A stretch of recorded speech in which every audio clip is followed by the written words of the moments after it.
This afternoon session is going to look at some practical ways in which the University of Essex engage with what we call the external environment. So local businesses, charities, social enterprises, maybe sort of banks or consultants and professionals. So we're going to hopefully spend about 20-25 minutes going through the presentation. And then there'll be an opportunity to ask questions at the end.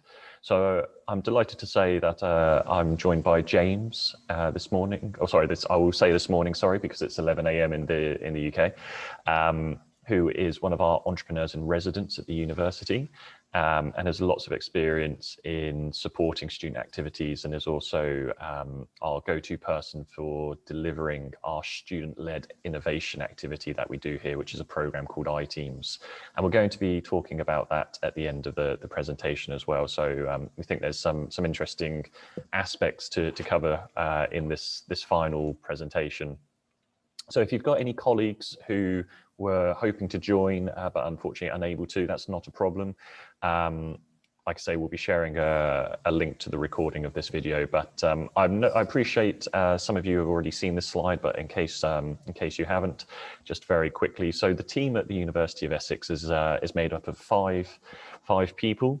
We have myself, Alexa and Christian, who work with the university directly, and then we're supported by our two entrepreneurs in residence, James and Magda, who bring a wealth of experience in both separate industries, but also in running their own companies. So within the team, we've got four of us who currently run our own businesses. That's myself, James, Magda, and Christian. And Alexa has also helped her boyfriend to start his own business. So we all bring what we call sort of skin in the game. We've got that experience and that knowledge. And one of the things we look to do is to impart that into our students, but also to continue learning ourselves, continue to develop personally, so that we can continually add more value and create new opportunities for our students at the university. So as I sort of said, today will be myself and James. I'm going to cover the first section, and then James is going to sort of come in, and then we're both going to cover the final part of the presentation, which is looking at how you create something practical for students to engage with.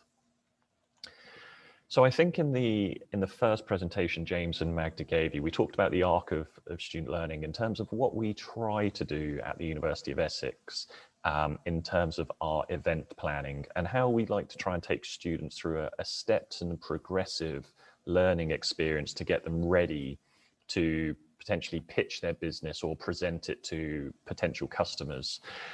So we like to go through in the early parts of the academic year, we talk about idea creation, vision, spotting opportunities. And then we look to work with the students who maybe have a business idea and start to get those out onto a piece of paper where we go through the business model canvas. And this is to try and give them a visual tool that they can relate to. And if you have used the business model canvas, you'll know it feels a lot more practical. It's a lot easier to interpret than something like a business plan. And we think kind of to encourage students to continue working on their business idea, using the business model canvas as a much softer entry tool for us to work with them on. We like to encourage them to do market research. Again, when we look at reasons businesses fail, we recognize how many are due to the fact that there isn't something that is required, and a lot of time is spent creating a business that doesn't actually serve any potential customers. But for those that do the research and find that opportunity, we move them into the building and the planning phase. And like I say, what we hope to do is get them to that pitching stage at the end. And pitching is kind of twofold. One is pitching at the university, maybe to small panels where we have little bits of funding available to help them get going. And the other would be to customers, actually getting them to pitch to potential clients and actually go through that process. I think it's really useful to say that whilst we look at this from a startup point of view, it also lends itself to the same skills that can really help students to develop and flourish when they graduate from university and they start their careers. And if you're familiar with the term, obviously when we talk about startup businesses, we have the entrepreneurial aspect. But when students or employees possess the same skills in corporate organizations, they're often referred to as intrapreneurs. And I think it's quite a useful thing to consider today is that we are looking at the external engagement and the type of innovation-led activities that are designed to help students become more entrepreneurial. They're designed initially to make them look more attractive in the job market. But then as they go into the job market, hopefully give them skills that make them ready to go into industry and actually help them go in and work and think innovatively, creatively to help develop that business to grow and succeed and ultimately be sustainable long term. So in the first section, I'm going to very briefly talk about engaging external businesses and give you a few kind of ways that you might want to consider to do that. But a little bit like last week when I talked about having a plan for developing your university's ecosystem for entrepreneurship, I think it's important when you're looking to work with businesses that you also have a plan for this. Now, if some of you are hopefully familiar with Simon Sinek's Golden Circle, he talks about why we do something. And that's the first question when we talk about why we want to involve external organizations in working with the university. For us, it's about saying, why are we doing this? What's at the core of the matter? How is an interesting one because we want to ask two questions. First of all is how will they benefit from this engagement? And also how will the students benefit from this engagement? When we talk about why we bring them in, we want to sort of follow that up with saying, well, if we do this, how will both sides benefit? And then finally, what is it that you're hoping to do? And what is it that you need from them? So when you're speaking to the businesses, it's about knowing answers to these questions before you go and talk to them. It has happened a few times sort of in my earlier career when you've gone to speak to businesses about engaging them and they ask you a question, you don't have an answer. I think these are kind of the starting points because they actually lay the foundations of maybe the event that you're hoping to run, or if it's a program or a series of workshops. And it helps to really lay out the sort of the plan that you're working to. And an example for us in our entrepreneurial workshops is that we work with an external company who come in and they talk to students about what it's like to develop an app. And when we first had the conversation, we spoke about why we wanted to do it, how the students will benefit, how the business will benefit as well, and what we hoped to get out of them. And that was very much a case of we wanted to do it from a non-technical point of view. There's a lot of information out there about how you develop an app technically, but we also recognize there's a lot of people out there with ideas for apps, but they may not be technically minded. And therefore it becomes a much bigger barrier for them to overcome. So when I went out and spoke to this company, I talked about why we wanted to do it, how we hoped the students would benefit, and what we were looking for. And I'm glad to say we found a really good provider. We worked with them last year. We're also working with them this year again, but it helped to have those questions and those answers ready. But when it's a very specific engagement, we have to make sure it works for both sides. I've seen it before in universities. I've worked at 2 universities in the UK, and I've got friends who work at different institutes as well. Is that sometimes there's a risk that we see it, that we're starting these conversations in terms of creating opportunities for our students, and we only think about it in one way. But we have to ask that question again. How will the business benefit? We want them to see as much value working with the university as the university sees working with external partners. And we want to make it a two-way street. We want both parties coming to that and feeling that they're benefiting.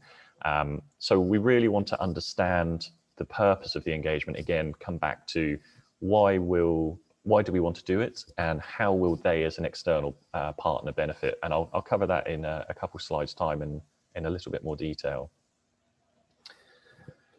So when it comes to the event or the series of workshops that you're looking to run, it's about knowing where to look. And the first thing we always say is that sometimes we can be blinded by our own experience or our own opportunities, and we don't think to ask our own network.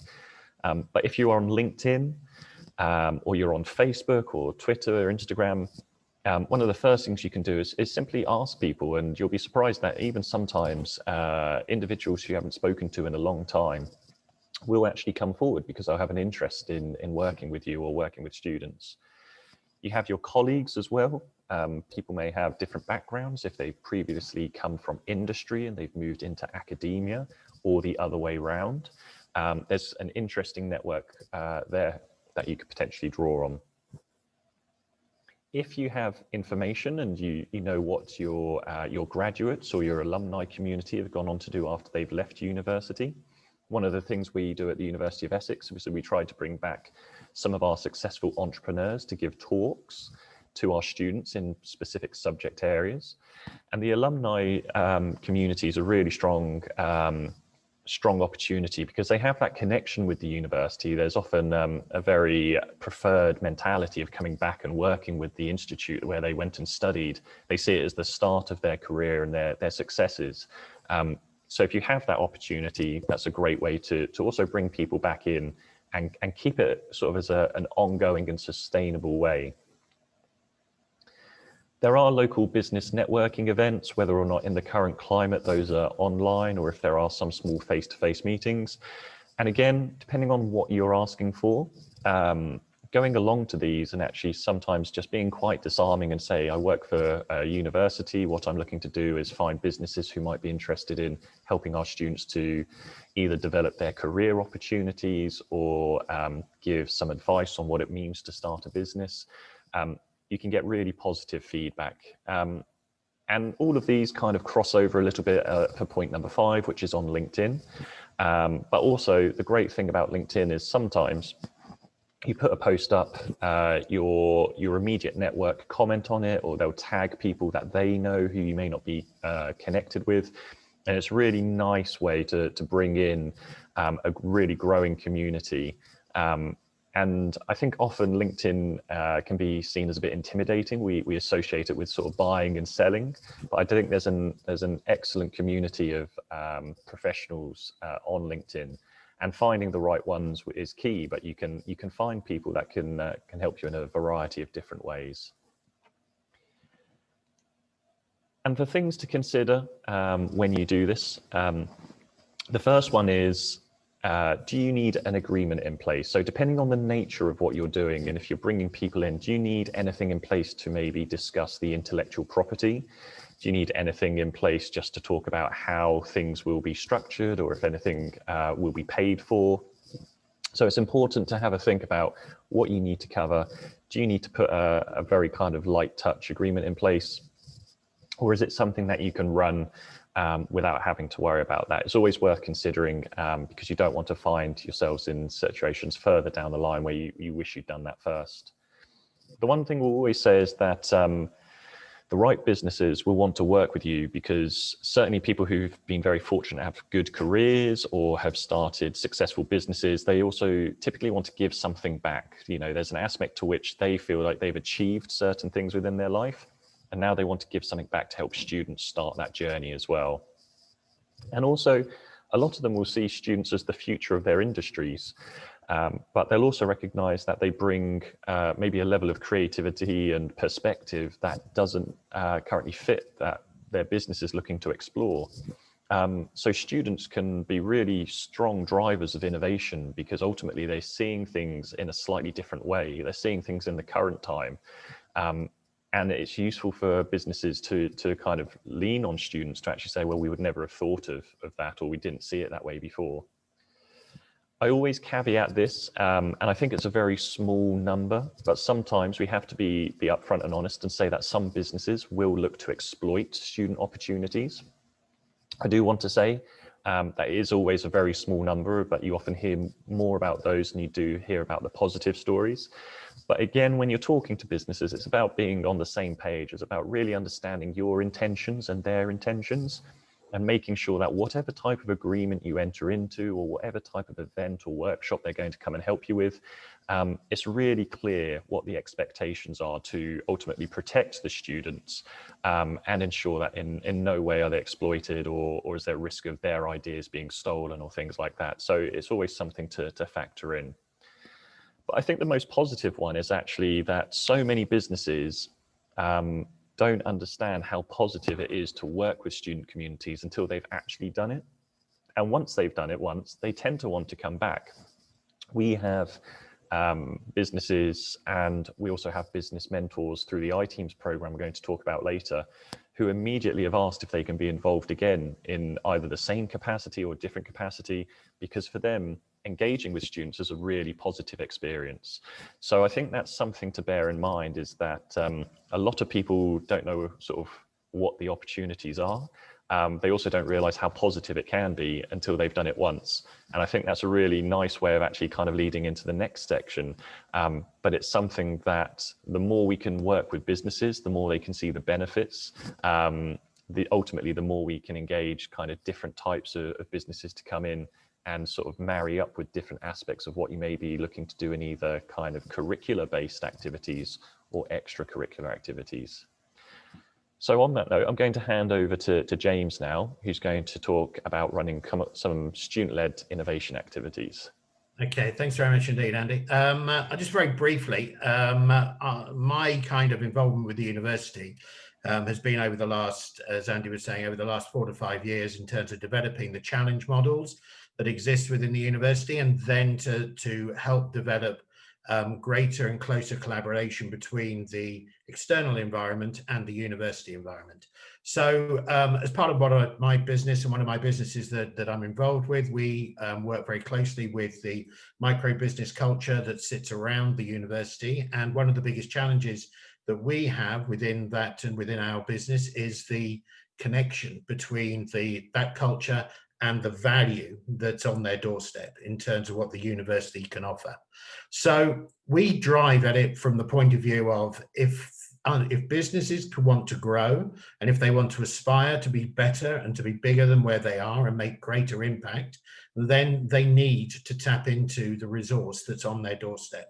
They need to open those portals, open those conversations, and engage with the university. And that's the driving force for what we're about and what we're trying to achieve. I think generally we can all agree that these are really challenging times, not only from the point of view of the hygiene or the pandemic and the issues around all of that and the low touch economy that creates, but also, because it's also a time of political uncertainty, time of anxiety. There is an awful lot of issues around climate change, around globalization, around the issues around racism, political uncertainty, and the like. And that is an energy and a force that can be used to drive creativity and to drive innovation within the student environment.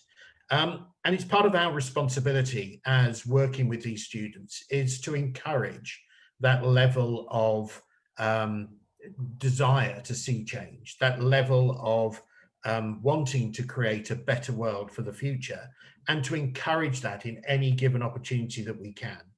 And I also think that it's important for us as well, and for the students to recognize that there is a community, there is an outside door element to this that they can feel a part of and that they can be engaged with. So why does it matter for the businesses and the students to come together in this kind of framework? Because a lot of these businesses, external businesses, don't have time to think about purpose, don't have time to think about the change, the bigger picture, the things that they want to do. And it's the students that bring that level of inquiry, innovation, and drive that will actually open up some of the aspirations of these entrepreneurs. So we'll move on to the next slide, Andy.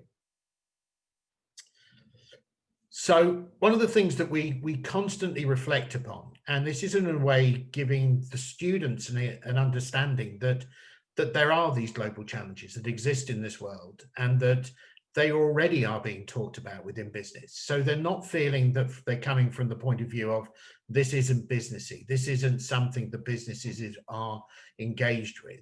So we always work with students, and we always bring in the global sustainability goals within the workshops that we run, the canvases that we produce with them. We always get them to start to think about what goals can they associate themselves with. And I think this is part of allowing the choice and the guidance with the students, but it also gives them a kind of a permission to explore what's already out there, to look at the business models that are already engaged in solving or contributing to the solution of those kind of sustainability goals. It gives them a permission to explore different avenues, and it gives them the opportunity to start to reconnect and think about how businesses, whether they are big businesses, socially impactful micro businesses, whatever they are, how they can actually start to create something which will actually solve the problem. And we've had great conversations with students around the ocean, and they've gone off and done lots of different things about reclaiming the plastics and that kind of thing. And there's a lot of different areas that people go into and explore. And I think, again, why that's important for the students and why that's important for the businesses external to the university is, again, it's a conversation piece. It's a bit about how those businesses externally can actually start to think about the wider issues, the impact that they want to make. So purpose is a big driver in all of this, and it's a big part of what we say to people in terms of how you bring motivation, how you bring innovation, and how you bring sustainability into your businesses. This is an uncertain world, and the students, by all means, know that. But that uncertainty in itself creates the opportunity. It creates the ability for us to explore and to feel permission to go off and change and impact different things. So it's, again, an important part of that dialogue between the way businesses externally can engage with the university and explore that the ways and the methods that they can respond in an uncertain world. So we often spend time developing purpose within our workshops. We explore the UN sustainability goals, but we also bring real life case studies about social enterprises, community interest companies, businesses that are really driving purpose and change at the forefront of what they're doing. And this ultimately enlivens the whole kind of workshop environment. It enlivens the kind of businesses that we're actually aiming to develop. Next one, Andy. Yeah, so a key area of that, of course, is leadership, but a very big aspect of that is the soft skills that we work with the students to actually develop. And it's not just a question of trying to teach them soft skills. It's a question of getting them to realize that within the community environment that they exist, there is a chance to practice these areas of development. So empathy is a crucial facet of the way that we can think about design, the way that we get them to think about how they design their solutions, being empathetic. We use a lot of different models like the empathy canvas and all the rest of it that literally get them to start to put themselves in their communities and in their clients' footprints. So they ultimately are experiencing what their clients are doing. And I think these matter when it comes to business skills in general. And again, a lot of businesses who are firefighting for a large portion of the time in our local environments to survive and to build something, they don't get a chance to reflect upon empathy. They don't get a chance to reflect upon how they can improve their overall customer experience. And if we can get the students to practice these skills, to be aware, to be able to give feedback, to build connections with these people and to build connections within themselves, and to focus upon the emotional connections, the caring aspect and the compassion that they can bring, then those are things that at the end of the day that will shape those conversations in the wider business community, and they are becoming more respected in that community. So I think that's a really key facet of what we try to work with the students is, again, we have created within our environment a safe space for these students to practice and develop the skills which ultimately, in a very a very sort of spread out and disparate world, matter immensely. How we communicate effectively when we're dealing with remote teams, how we are handling emotional issues and caring, compassion when we are actually not standing side by side with people. So these are skills at the end of the day that really matter and what we're trying to develop. So again, it's encouragement for us to work with these students, to get them to understand that they that being an entrepreneur or being in this enterprise environment, or whatever it is all about taking ownership of oneself, accountability. It's about giving them the confidence to step out of their comfort zone and walk into where they're going to learn, where they're going to expand on that kind of area. And that's taking them out of the academic environment and potentially putting them in the practice environment, the space where businesses can feed into them and they can feed into the business.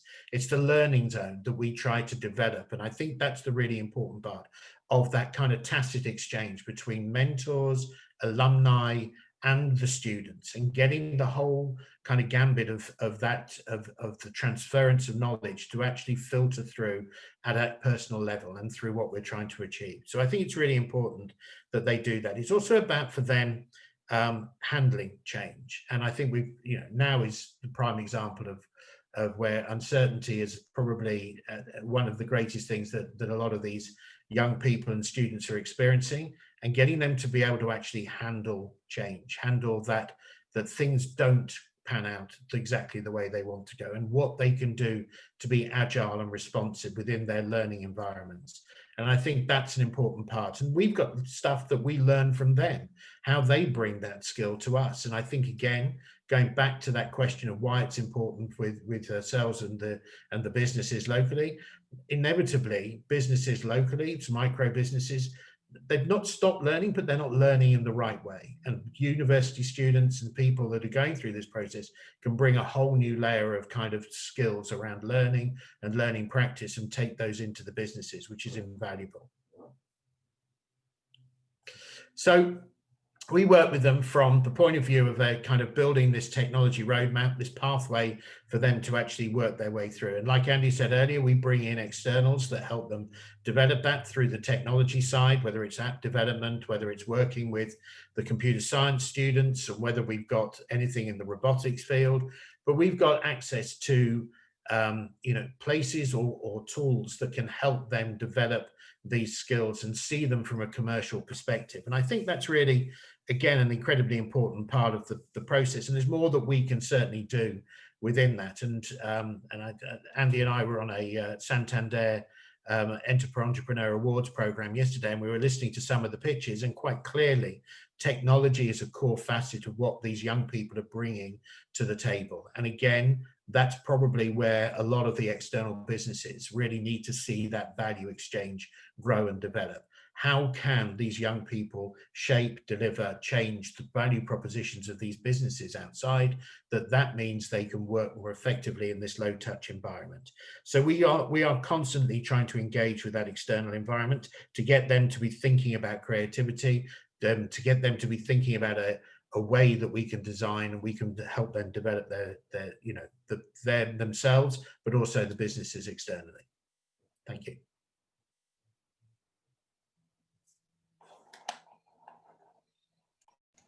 All right, thank you, James. And so taking in those kind of two aspects of what we hope to benefit from in terms of engaging with external partners, and how we hope not just to develop the students, but again, it comes back to what James just spoke about, which is the two-way street, creating opportunity and access for smaller businesses to maybe come in and learn not just some of the technologies, but also the skills being developed. And the research that our academics do in the university is then taught to the students, and those are then brought into these types of opportunities. It allows us to bring those students, bring those skills in, and then we have to find ways to actually say, look, outside of the classroom environment, we're going to give you a live situation to really engage and use these skills and apply them. So one of the things we do at the University of Essex is we use a program called iTeams. Now, this is developed out of MIT in America.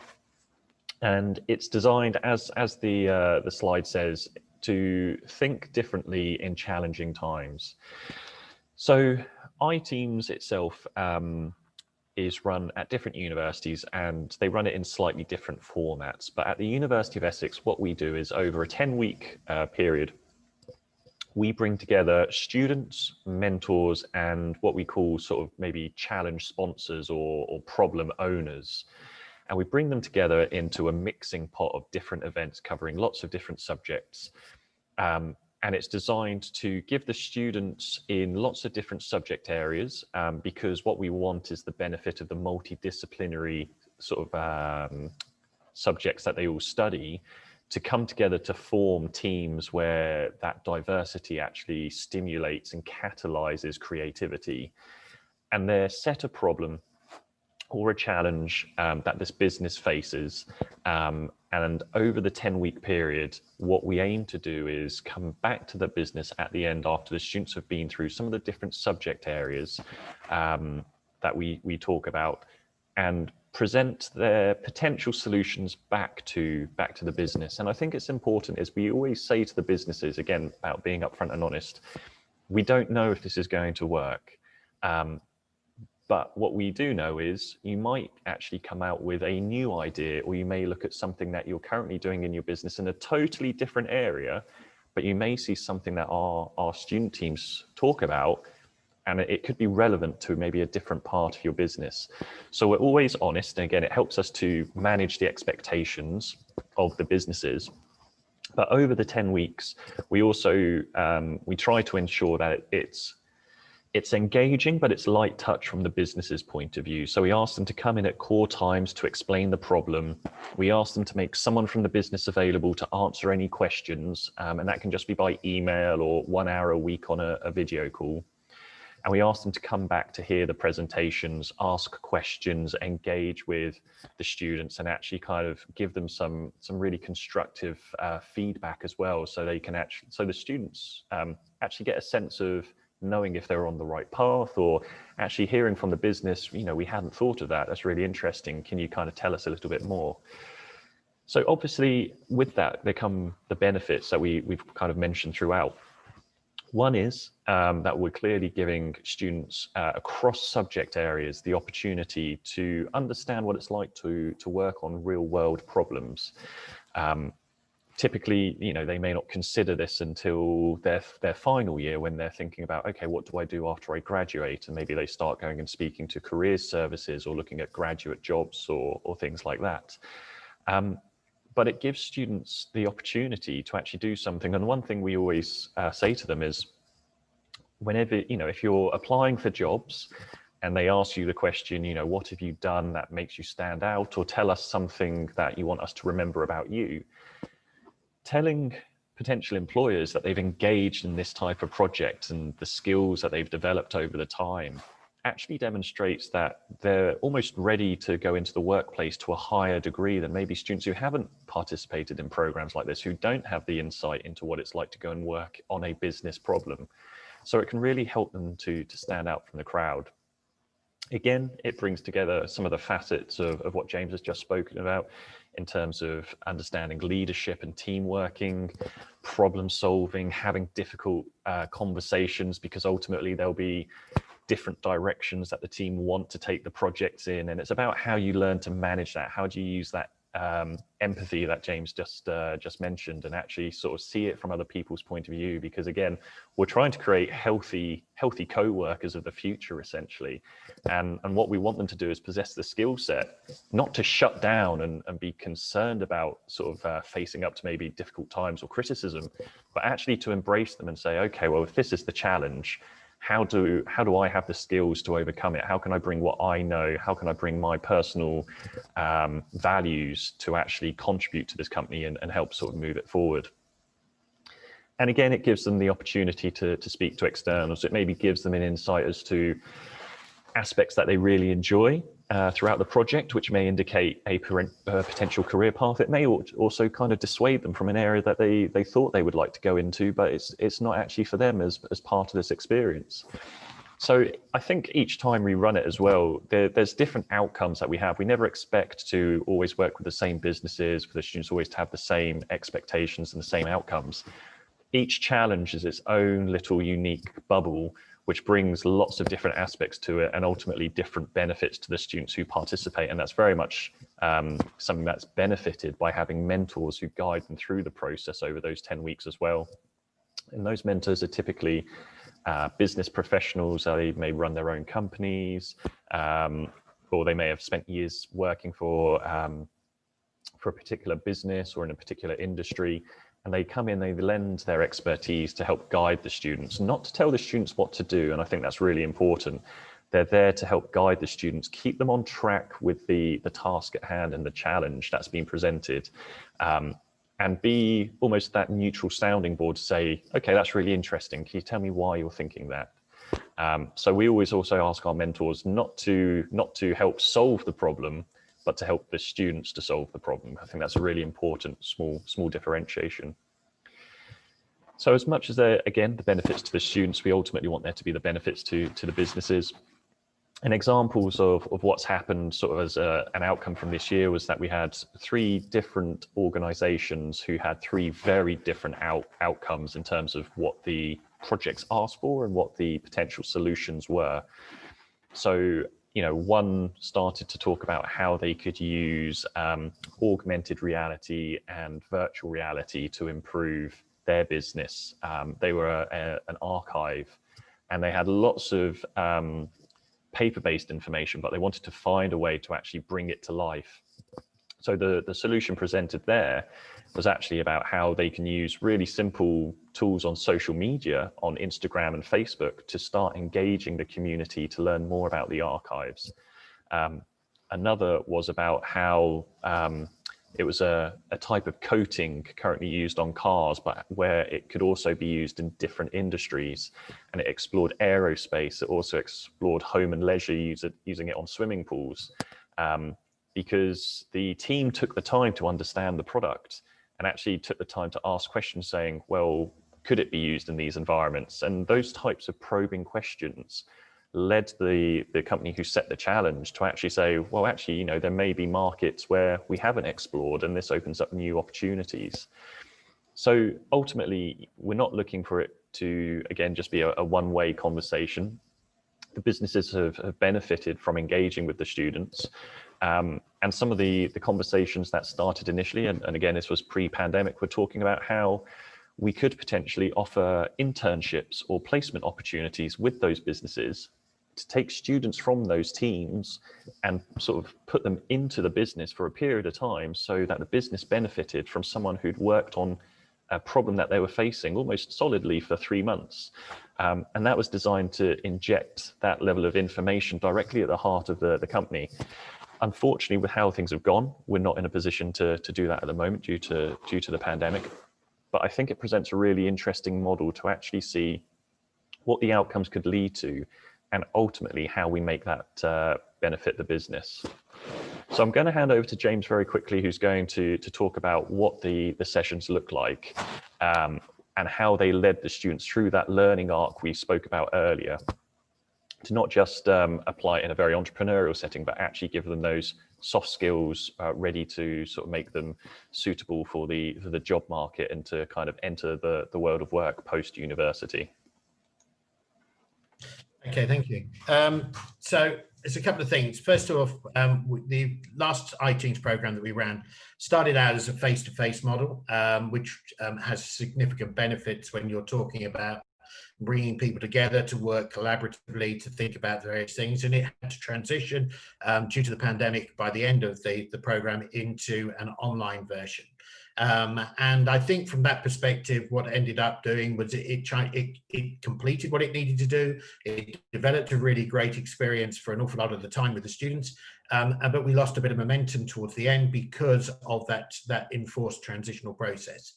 But that didn't mean to say that people weren't getting stuff out of this, and that there is a real advantage for the businesses, not only from them learning about maybe what new ideas, but also because actually for the business, it's a great piece of exposure. It's a great piece of understanding about new ways of engaging. They can use it for their PR. They can use it for their own development. So the program that we designed starts out with a really kind of a day or a session about team formation. And that's really about getting these young people who come together from different faculties, different schools. They don't know each other. They may well have business experience. They may well have no experience in business. There are language, potentially, there are language challenges within that, cultural issues, whatever it is, but getting them to actually start to recognize that they are going to have to work as a team. And that meant that we were doing a lot of team development work. We were doing team exercises. We were doing a lot about trust building, a lot about communication, ownership, accountability, a lot of that kind of stuff within that development. And it cemented, before we even introduced the challenge, before we even looked at the problem and brought the businesses in, we got them working collectively by the end of the day to then walk away with a set of clear, how do we communicate? How are we going to get this off the ground? Giving people that idea about where their strengths were, what their weaknesses were, and looking for areas of support and crossover and development.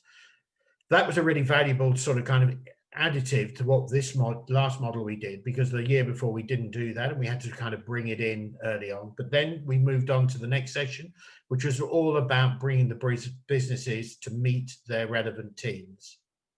And the benefit there was that we ended up going through a kind of a guided conversation. We gave them the opportunity, first and foremost, within the first stage, to start to explore how to ask open questions, how to be probing, how to be to look at a business and to start to think about what sort of questions would open the business up to talk about their challenges and what they face and the like. That session, that sort of development session, takes place at the beginning of each workshop, and each session that gives the team something to build on, and then they utilize those skills, those pieces of work, to actually start to probe and develop and understand the problem. The businesses then presented their challenges. That gave them a real kind of, we gave them about 2 hours to actually really sort of get to understand what the businesses were all about and discovery, and get them to be thinking about it. The next session was all about idea creation. It was all about widening the thinking and getting them to look at the wider parameters, maybe to get them to start to brainstorm some of the more eccentric ideas and get them to start not necessarily dismissing, but literally looking at the quantity of ideas that they could drag in. So it was not about the quality of the stuff that they were doing. It was about getting them and giving them tools that they could use to actually start to explore different ways of looking at the problem and thinking about the wider remit. And we went on that kind of design path where we looked at the three key areas of desirability, viability, and feasibility. And we then took them through each various sections again, where we were looking to inform them about what potentially each of those categories or thinking mean, but also some of the tools that they can use to actually challenge how desirable this is. So again, it was empathy, it was looking at the marketplace, what currently exists, what's the solution today within the problem, and how that relates to a customer experience, and where the innovation maybe could come through maybe technology, but might well be through other aspects or facets of the development of the idea.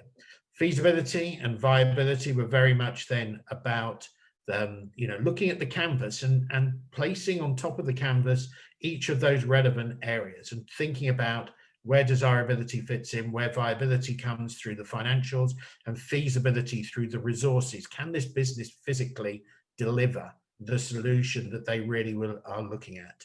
So that was a kind of a narrowing process. And it was very much about getting them to sort of think about it from let's focus in on what we can solve and what we can deliver. And then at the other end of it, we then started to look at it from the point of view of impacts, outputs. If they implemented this particular solution, what would impact the business model? How would it change the business model? Would it change the business model, or would it just augment or enhance an actual part of it? But a core kind of piece of confidence building that comes through all of this process, not only through the team development, the program itself, and all the rest of it, is how they talk about their solution to the business, how they create something which is passionate, which is direct, which is clear and succinct, and can clearly articulate the problem, the solution, and the road to that level of discovery. And they then present that back to the teams at the end of a particular session. So that was the kind of the program that we've developed. Like I said, the challenge for us and the students, but the challenge primarily for us, was switching it from a physical piece of delivery to an online piece of delivery.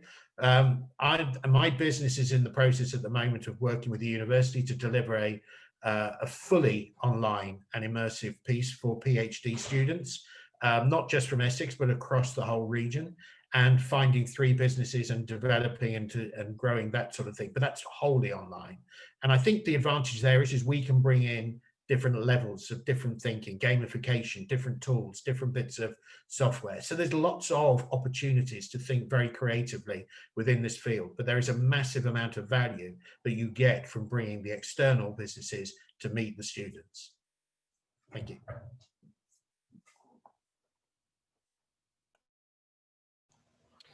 And I think just the final thing I'd add to that again is about sort of, it comes back to what I mentioned on the previous slide about managing expectations. Again, we did notice that at the start of the project, we had, I think it was maybe 25 or 26 students who came along, made up the teams and participated in the first few sessions. But at different times, due to competing priorities, either academically or personally, we also did notice that change. So we mentioned that as well to the businesses up front.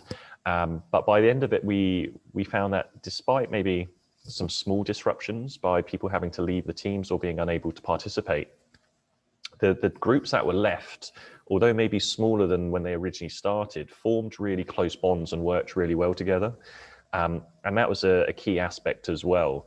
So I think it just kind of, it's something to bear in mind, is that, again, we have to be quite careful with the times of year when we choose to run our events, the timing. I mean, for us, we used to run this on a Monday evening, 6 p.m. till 9 p.m. That was because we had a large number of MBA students who were participating, and they finished their lectures at 6 o'clock. So we're literally just across the road from the business school. So often at sort of 5 to 6, you'd see the MBA students literally walking from the business school, coming here, ready for 6 o'clock to start. Now, it was probably helped by the fact we provided catering throughout the course of the program as well. We recognized the time we were running it, so we fed them. We kept them hooked with tea and coffee as well. But these are just kind of small things to factor in, as also how do you schedule it into busy timetables for the student community. So that was everything from myself and James. We hope that's been useful and been a kind of a stepping stone for insights into ways to work with external partners, and also practical programs that can be developed at your own institutes to start those kind of next steps. And I suppose really from our perspective, it would sort of the starting point is just to sort of say, has anyone got any questions? But also, is there anything you're currently running at your particular institute that you'd like to ask us questions about? Any challenges you faced, or anything that you could feed in, and we could maybe talk about our experience and how we may be able to overcome those. Thank you very much, Anna. I appreciate you saying that. So I hope that's been useful. But really, this is just an opportunity. If you've got any questions to ask them. But like I say, if you're running anything like iTeams, or you've got other sessions, or you want to kind of ask us if you've got an idea for something to develop, this is the chance. But if you don't want to put something in the chat, or if you don't want to ask now, you have our contact details, and you're more than welcome to get in touch and send something over, and we can always arrange a follow-up Zoom call with you at a later date.